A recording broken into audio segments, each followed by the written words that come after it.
Hello, welcome back to on your channel A Kumar classes. आप सभी को इस चैनल पर आप सभी को हमारे इस यूट्यूब चैनल पर स्वागत है।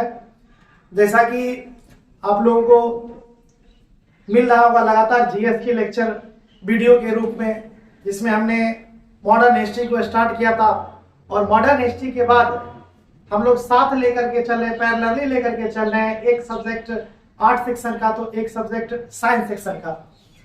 साइंस सेक्शन में हमने फिजिक्स को चुना था और फिजिक्स के तहत हमने पहला टॉपिक साउंड को कवर करने का प्रयास किया था और साउंड में ही हमने वेव के बारे में डिटेल सॉल्यूशन, डिटेल एक्सप्लेनेशन हमने किया था ताकि आपको अच्छी तरह से समझ में आए। तो साउंड चैप्टर में हम लोग आगे बढ़ रहे थे। लगभग 3 लेक्चर आपको प्रोवाइड कर दिया गया है और यह आज अंतिम लेक्चर होगा, या तो एक लेक्चर अब और आ सकता है, लेकिन 1 से 2 वीडियो में हमारा ये टॉपिक खत्म हो जाएगा। उसके बाद जैसे ही सब्जेक्टिव थ्योरिकल टाइप खत्म होगा और हम आपके लिए इसका ऑब्जेक्टिव्स यानी एमसीक्यूज टाइप का भी प्रैक्टिस के लिए हम लोग इस चैनल पर अपलोड करेंगे, ताकि आपको बेहतर से बेहतर तैयारी हो सके और आप बेहतर से बेहतर कंटेंट को एब्जॉर्ब कर सके। तो चलिए इसी दृष्टिकोण से हम अपने विषय वस्तु पे आते हैं और फिजिक्स को हम लोग आगे बढ़ाते हैं। और फिजिक्स में हम लोग साउंड को पढ़े थे। साउंड का संभवतः या सेकेंड लास्ट या तो मान लीजिए लास्ट ही होगा, हम लोग देख लेंगे। अगर जरूरत पड़ेगी तो आपको एक लेक्चर और प्रोवाइड कर दिया जाएगा। चलिए आगे बढ़ते हैं। साउंड यानी ध्वनि का परावर्तन। ध्वनि के गुणों को हमने पिछली वीडियो में पढ़ा था। ध्वनि के गुणों के बारे में हम लोग अच्छी तरह से पढ़ा। ध्वनि के गुण क्या क्या हैं, जैसे हम लोग पिच को पढ़ लिए थे, उसके बाद टिम्बर को पढ़ लिए थे। तो ध्वनि के कई ऐसे अभिलक्षण थे जिसको हमने पिछले क्लास में कवर किया था। उसके बाद हम लोग आज आगे बढ़ते हैं। तो ध्वनि का परावर्तन देखिए, परावर्तन का मतलब होता है कि किसी सतह से टकरा करके वापस लौट जाना। तो टकराकर वापस लौटने की घटना को परावर्तन कहा जाता है। लेकिन यहां हम लोग पढ़ेंगे ध्वनि के परावर्तन के बारे में। ध्वनि के परावर्तन के लिए क्या क्या शर्त हैं, ध्वनि कैसे रिफ्लेक्ट होती है, कैसे परावर्तित होती है, इन चीजों को हम लोग समझेंगे। आइए देखते हैं। ध्वनि के परावर्तन के लिए कुछ शर्तों को हमें याद रखना होगा। जैसे ध्वनि तब परावर्तित होगी जब परावर्तक सतह यानी ध्वनि का परावर्तक सतह समतल नहीं होगा। परावर्तक सतह समतल नहीं होगा। अगर ध्वनि का परावर्तन के लिए परावर्तक सतह समतल है तो ध्वनि का परावर्तन संभव नहीं है। तो परावर्तन के लिए ध्वनि का सतह एकदम बिल्कुल रुखरा होना चाहिए, समतल नहीं होना चाहिए, तब ध्वनि परावर्तित होता है। दूसरी बात हम याद रखेंगे, ध्वनि की परावर्तन के लिए परावर्तक सतह का जो क्षेत्र होता है काफी बड़ा होना चाहिए। जैसा कि आपको दिख रहा होगा, क्षेत्रफल काफी बड़ा होना चाहिए, रुखड़ा सतह होना चाहिए। उसके बाद जो ध्वनि परावर्तित होगी, हम चाहते हैं कि ध्वनि परावर्तित हो, ध्वनि का परावर्तन हो, तो उस ध्वनि का परावर्तन संभव है जिसका वेवलेंथ अधिक होगा। यानी परावर्तन के लिए ध्वनि का तरंग दैर्ध्य का अधिक होना, महत्तम होना अनिवार्य है।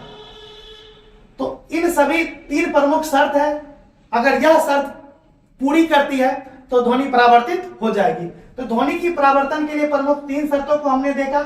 उसके बाद ध्वनि के परावर्तन के आधार पर कई प्रकार की घटनाएं घटती है। तो आइए हम लोग देखते हैं ध्वनि के परावर्तन से घटित होने वाली घटनाएं, कौन कौन सी घटनाएं घटित होती है। आइए देखते हैं। आपने सुना होगा इको को, यानी प्रतिध्वनि को आपने सुना होगा। इको प्रतिध्वनि। प्रतिध्वनि ध्वनि के परावर्तन पर आधारित है, यानी ध्वनि के परावर्तन के बिना इको को सुनना संभव नहीं होता है। तो आइए देखते हैं। सबसे पहले आप इस बात को याद कर लें कि साउंड जो होता है, ध्वनि होता है, ध्वनि का प्रभाव हमारे मस्तिष्क के ऊपर 1/10 सेकेंड के लिए प्रभावित रहता है, या हम बोल सकते हैं 0.1 सेकेंड तक प्रभावी रहता है। तो ध्वनि का प्रभाव हमारे मस्तिष्क के ऊपर 1/10 सेकेंड या 0.1 सेकेंड तक प्रभावी रहता है। और हमने आपको, अगर याद हो आपको, तो हमने पिछले लेक्चर में आपको बताया था कि 20 डिग्री सेल्सियस पर ध्वनि का चाल, 20 डिग्री सेल्सियस पर ध्वनि का चाल 334 मीटर प्रति सेकेंड, 334 मीटर प्रति सेकेंड होता है। और ध्वनि का प्रभाव हमारे कान के ऊपर यानी मस्तिष्क के ऊपर 0.1 सेकेंड तक रहता है। अगर इस पर हम लोग देखें तो 334 मीटर प्रति सेकेंड को 0.1 से गुना मल्टीप्लाई करेंगे तो लगभग कितना आ रहा है, लगभग 34.4 मीटर की डिस्टेंस आ रही है। अतः हमें किसी भी साउंड को दोबारा सुनने के लिए, ध्वनि को दोबारा सुनने के लिए जो दूरी होनी चाहिए वो दूरी 34.4 मीटर की दूरी होनी चाहिए, तब जाकर के हम दो बार उस ध्वनि को सुन सकते हैं। तो ध्वनि को दोबारा सुनना ही प्रतिध्वनि है। उसके बाद देखिए, जैसा कि आपको बोर्ड पे दिख रहा होगा कि ये मान लीजिए हमने रुखरा सतह ले लिया, क्योंकि ध्वनि का परावर्तन रुखरा सतह पर ही संभव है, रुखरा सतह ले लिया। उसके बाद जैसे मान लीजिए यहां से कोई ध्वनि स्रोत है, यहां से एक ध्वनि छोड़ा जाता है, ध्वनि स्रोत है, ध्वनि स्रोत एक बार परावर्तक सतह पर जाएगी तो परावर्तक सतह पर जाने में 17.2 मीटर की दूरी ट्रेवल करेगी। और फिर मान लीजिए एक बार हमको यहां सुनाई दिया तो फिर से दोबारा ध्वनि हमको तभी सुनाई देगा जब वो कितना मीटर दूर पे आए, 34.4 मीटर की दूरी पर आए। तो उस ध्वनि को परावर्तक सतह पर जाने में 17.2 मीटर की दूरी तय करनी होती है, फिर परावर्तक सतह से टकराकर लौटने में 17.2 मीटर की दूरी को तय करना होता है। तो तब जाकर के हमारी कान इस ध्वनि को दोबारा सुन पाती है। तो ध्वनि को दोबारा सुनने के लिए, इको को प्राप्त करने के लिए न्यूनतम दूरी कितनी होनी चाहिए, तो 17.2 मीटर। जबकि दो बार सुनने के लिए ध्वनि को कुल कितना दूरी तय करना पड़ता है, 34.4 मीटर की दूरी को तय करना पड़ता है। अब आइए आगे बढ़ते हम लोग देखते हैं इको का प्रयोग क्या दैनिक जीवन में इको का प्रयोग संभव है, तो बोलेंगे हाँ बिल्कुल संभव है। इको का प्रयोग करके यानी प्रतिध्वनि का प्रयोग करके चमगादड़ अपने मार्ग में आने वाली अवरोध को समझ पाता है, अवरोध का आभास कर पाता है, और ताकि उस अवरोध से चमगादड़ आसानी से बच निकलता है। तो चमगादड़ प्रतिध्वनि का प्रयोग करके अपने मार्ग में आने वाले अवरोध को भांपता है, अवरोध को समझता है। उसके बाद ईसीजी का नाम आप सुने होंगे, ईसीजी इकोकार्डियोग्राफी, जिसका प्रयोग हम लोग हृदय की इलाज के लिए यानी हार्ट के इलाज के लिए प्रयोग करते हैं। तो इसमें भी इको का प्रयोग किया जाता है। उसके बाद आगे हम लोग देखते हैं तो ध्वनि के परावर्तन पर ही एक और घटना घटती है जिसको हम लोग अनुरणन बोलते हैं। अनुरणन यानी इंग्लिश में इसको रिवाइब्रेशन बोलते हैं। तो अनुरणन क्या है, देखिए अनुरणन क्या है, ध्यान दीजिए। अनुरणन क्या है, कोई भी ध्वनि बोला जा रहा है, कोई भी ध्वनि बोला जा रहा है और वही ध्वनि आप बार बार सुन रहे हैं, अर्थात एक ध्वनि को लगातार बार बार सुनाई देना ही अनुरणन कहलाता है, और इंग्लिश में इसको रिवाइब्रेशन कहते हैं। और एक होता है अनुरणन काल। अगर आपसे परीक्षा में पूछा जाए अनुरणन काल क्या है, तो इसे आप आसानी से उत्तर दे सकते हैं। जितनी बार आप ध्वनि को सुनते हैं, यानी जितनी बार ध्वनि आपको सुनाई देता है, जितने समय तक के लिए सुनाई देता है, उसे अनुरणन काल कहते हैं। अब देखिए अनुरणन की घटना यानी रिवाइब्रेशन की घटना हम कहां देख सकते हैं, कहां पर अनुभव कर सकते हैं, इसके लिए क्या स्थान होना चाहिए, कैसे इसको हम प्राप्त कर सकते हैं। तो बड़े बड़े हॉल होते हैं, बड़े बड़े जो हॉल होते हैं, बड़े बड़े हॉल में रिवाइब्रेशन की घटनाएं उत्पन्न होती है। अर्थात रिवाइब्रेशन की घटना तभी संभव है जब कोई बड़ा हॉल हो, बड़ा हॉल हो। आप देखते होंगे कि बड़े बड़े हॉल्स में क्या होता है कि अनुरणन की घटना यानी एक ही ध्वनि बार बार सुनाई देता है। तो इससे बचने के लिए अनुरण की घटना से बचने के लिए हॉल में सीट के रूप में गद्देदार सीट का प्रयोग किया जाता है, या हॉल की जो दीवारें होती है उसको खुरदरा टाइप से बना देता है ताकि अनुरण की घटनाएं उत्पन्न नहीं हो। तो उम्मीद करते हैं आप अनुरण की घटनाएं क्या है आपको समझ में आई होगी। चलिए फिर हम देखते हैं बहुलित परावर्तन। देखिए बहुलित परावर्तन भी ध्वनि के परावर्तन पर आधारित एक घटना है, यानी ध्वनि के परावर्तन के कारण ही घटित होने वाली घटना है बहुलित परावर्तन, यानी मल्टीपल रिफ्लेक्शन। तो हम लोग मल्टीपल रिफ्लेक्शन को समझने का प्रयास करते हैं। मल्टीपल रिफ्लेक्शन क्या होता है? मल्टीपल रिफ्लेक्शन के कारण ध्वनि तेजी से आगे की ओर बढ़ता है, ध्वनि तेजी से आगे की ओर बढ़ता है, और इस गुण को ही हम लोग बहुलित परावर्तन कहते हैं। बहुलित परावर्तन, जैसे कि आप बाजा देखे होंगे, अंग्रेजी बाजा। अब हम यहां देखिए फिगर भी आपको दिखा दिए अंग्रेजी बाजा, जैसे इस टाइप से। अगर इस टाइप से मान लीजिए यहाँ पे अंग्रेजी बाजा बजाने वाला इसको अगर फूंकता है तो वो ज्यादा प्रेशर के साथ नहीं फूंकता है, कम प्रेशर के साथ फूंकता है, और उसमें जो पाइप नली नुमा लगी होती है, पाइप नली नुमा लगी होती है, जैसे ही उसमें फूंका जाता है साउंड टकराती है, टकरा करके आगे बढ़ती है, यानी तेजी से टकराती है, बार बार टकराती है, और टकरा करके तेजी से ये आगे बढ़ती है, और आवाज तेजी से निकलता है, साउंड तेजी से आगे की ओर निकलता है। तो अगर हमको तेजी से आवाज को आगे बढ़ाना है तो उसके लिए क्या जरूरी है? बहुलित परावर्तन जरूरी है। जैसे कि आप यहां देख रहे होंगे कि इस नली के माध्यम से लगातार साउंड परावर्तित होकर के रिफ्लेक्टेड होकर के आगे बढ़ रही है। जैसा कि आप हॉर्न में भी देखते हैं, हॉर्न का पतला सा पाइप की तरह रहता है, और बाद में उसको बढ़ा करके आगे करके दिया जाता है, जबकि बजने वाला जो यूनिट होता है वो छोटा होता है और बजता है छोटा। अगर हॉर्न को हटा लिया जाए तो आवाज ज्यादा दूर तक नहीं जाएगी, तो आवाज को आगे बढ़ाने के लिए हॉर्न में देखते हो उसकी एक ऐसी संरचना बनाई जाती है ताकि साउंड का उसके साथ क्या हो? बहुलित परावर्तन हो, जिस कारण साउंड बहुत दूर तक तेजी से आगे बढ़ता है। इसका उदाहरण आप देख सकते हैं, मेघ गर्जन होता है, मेघ गर्जन, वर्षा के समय जो मेघ गर्जन होता है उस समय आप ध्वनि सुन सकते हैं, तो तीव्र ध्वनि सुनाई देती है। और किसके कारण तीव्र ध्वनि सुनाई देती है? तो वहां भी बहुलित परावर्तन होता है। उसके बाद डॉक्टरी स्टेथोस्कोप, जिसको हम लोग आला बोलते हैं, स्टेथोस्कोप भी बहुलित परावर्तन के सिद्धांत पर ही कार्य करता है। उसके बाद आप देख सकते हैं हॉर्न हो गया, बिगुल हो गया, मेगाफोन हो गया, लाउड स्पीकर हो गया, ये सभी बहुलित परावर्तन के सिद्धांत पर ही कार्य करता है, और इन सबों के माध्यम से ध्वनि तेजी से आगे बढ़ता है।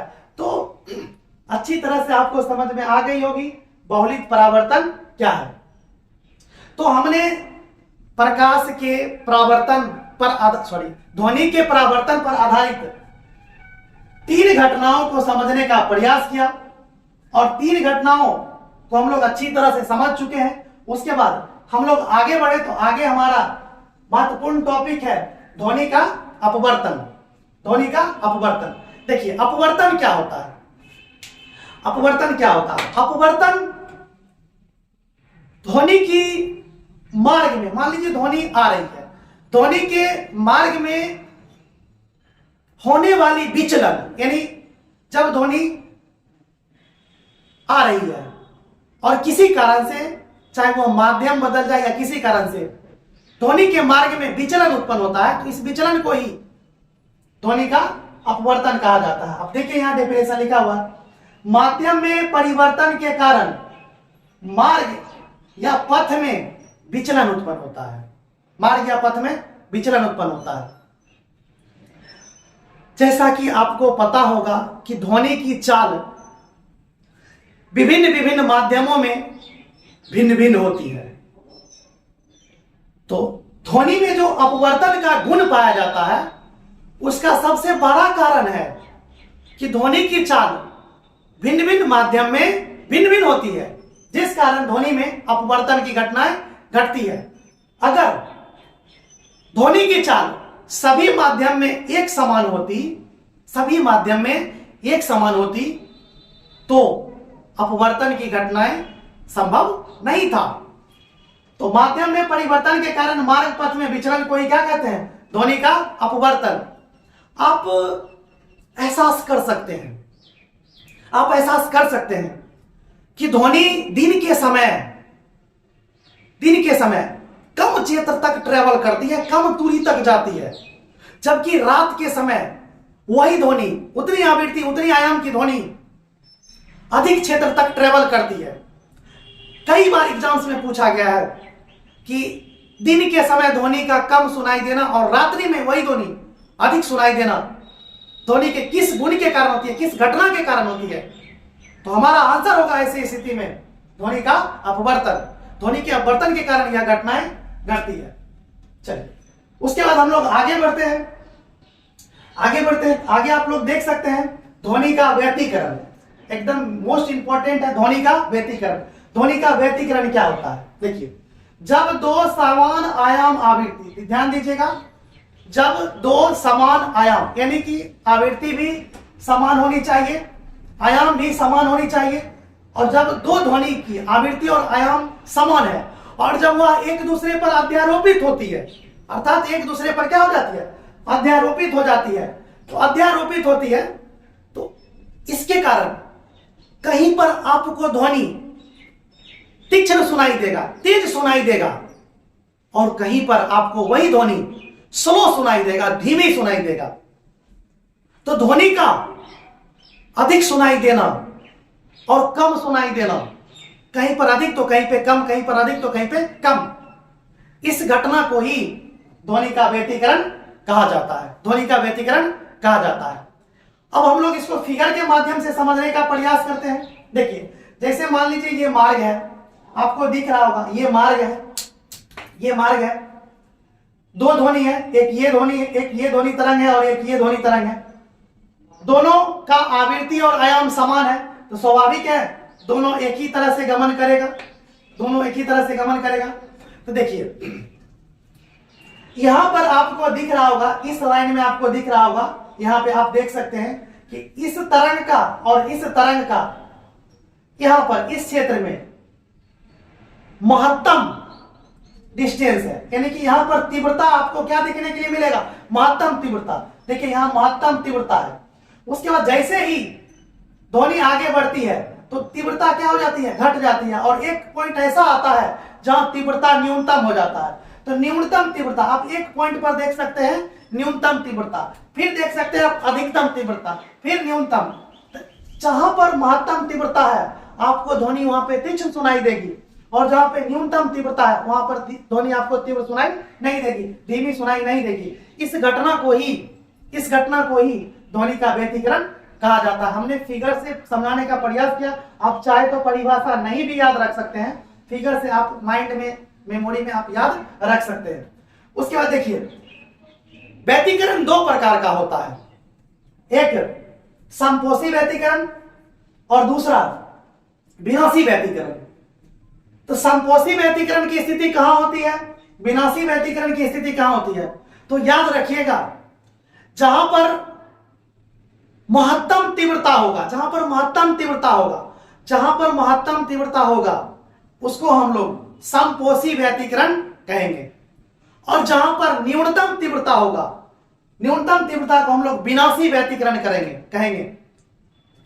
और सबसे बड़ी बात जानते हैं क्या है कि जहां पर न्यूनतम तीव्रता होता है वहां पर ध्वनि सिग्नल देना बंद कर देता है, सिग्नल, ध्वनि का सिग्नल काम करना बंद कर देता है, जिस कारण इस क्षेत्र में किसी प्रकार की सिग्नल प्राप्त करना संभव नहीं होता है।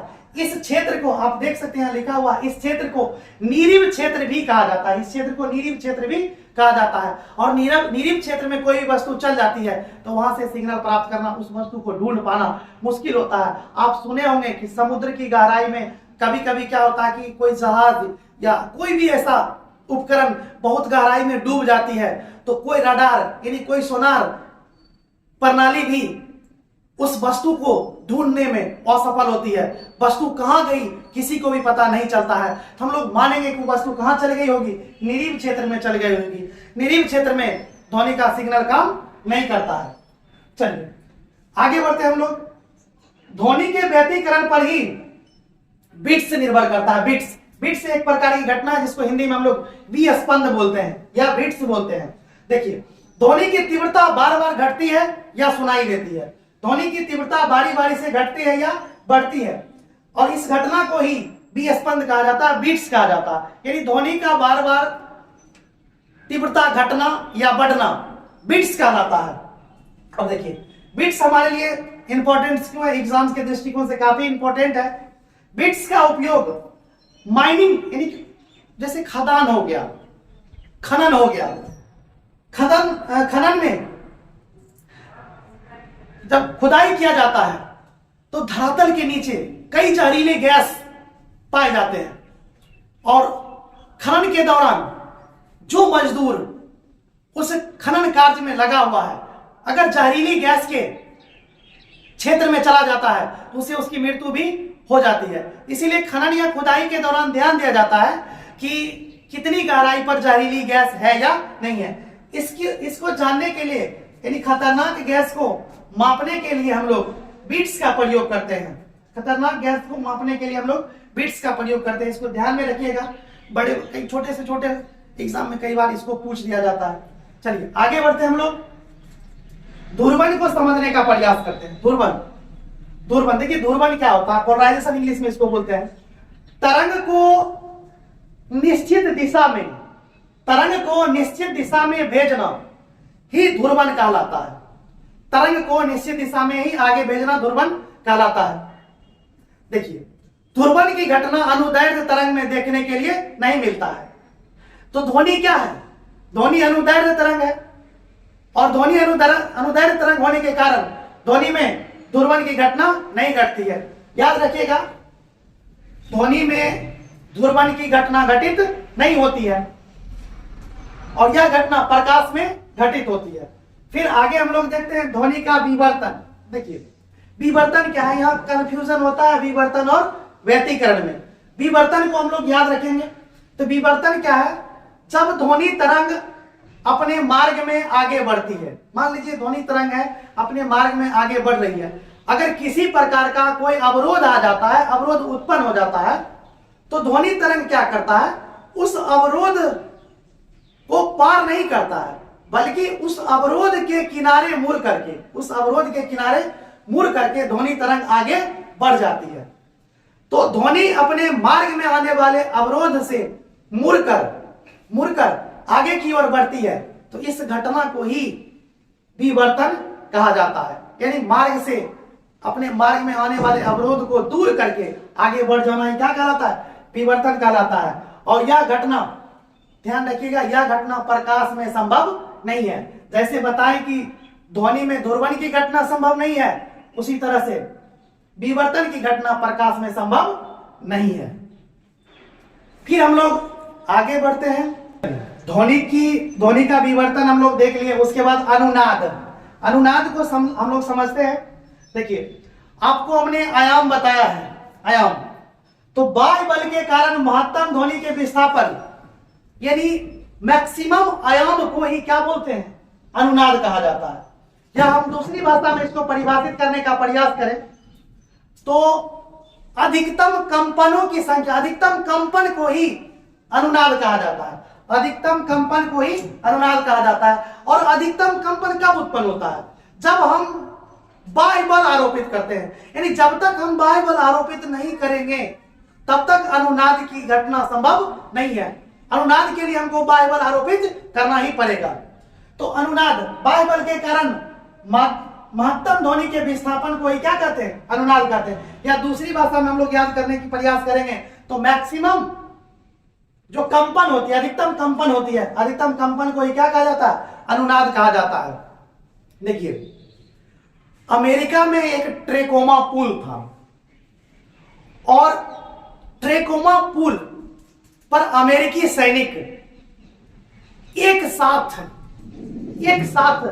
गमन कर रहा था, और आपको पता होगा कि सैनिकों की जो चलने की जो स्पीड होती है, सभी सैनिक एक साथ पैर उठाते हैं, एक साथ पैर पटकते हैं, एक साथ पैर उठाते हैं और एक साथ पैर पटकते हैं। तो इस दशा में अनुनाद की घटना उत्पन्न होती है, अनुनाद की स्थिति बनती है। और अनुनाद क्या है? अधिकतम कंपन है। और अधिकतम कंपन के कारण सैनिकों के द्वारा जो अनुनाद की स्थिति उत्पन्न हुई थी, उससे ट्रेकोमा पुल ध्वस्त हो गया था, गिर गया था। और इसलिए कहा जाता है कि जब सेना किसी पुल को पार कर रहा होता है तो उसे कदम से कदम मिलाकर चलने की सलाह नहीं दी जाती है। और कदम से कदम मिलाकर के अगर सेना चलती है तो अनुनाद की घटना उत्पन्न होगी, और अनुनाद की घटना उत्पन्न होती है तो उससे पुल क्षति हो सकती है। तो अनुनाद हम लोग समझ लिए। ट्रेकोमा पुल कहां है? तो आप लोग याद रखिएगा, अमेरिका में है। रेडियो अनुनाद के सिद्धांत पर ही कार्य करती है, एकदम इंपॉर्टेंट है, इसको याद रखिएगा, स्टार मार्क करके रखिए। रेडियो किस सिद्धांत पर कार्य करता है? तो रेडियो अनुनाद के सिद्धांत पर ही कार्य करता है। उसके बाद डॉपलर प्रभाव। डॉपलर प्रभाव क्या है? इसको हम लोग परिभाषित करके देख सकते हैं। परिभाषा लिखा हुआ आप लोग को दिख रहा होगा। किसी तरंग स्रोत तथा प्रेक्षक के मध्य सापेक्षिक गति के कारण प्रेक्षक को तरंग की आवृत्ति बदली हुई प्रतीत होती है। यहाँ पे इस पर गौर कीजिएगा, तरंग की आवृत्ति बदली हुई प्रतीत होती है। तरंग की आवृत्ति जो बदली हुई प्रतीत होती है, इस घटना को ही डॉपलर इफेक्ट कहा जाता है। और जैसा कि आप कभी कभी रेलवे स्टेशन पर देखते होंगे, अगर हम लोग रेलवे स्टेशन पर खड़े होते हैं तो ऐसी स्थिति में जब ट्रेन आ रही होती है तो जैसे ही ट्रेन दूर होती है और दूर से ट्रेन हमारे नजदीक जैसे ही आती है तो उसकी सीटी तीक्ष्ण होती चली जाती है, तीव्र सुनाई देती है।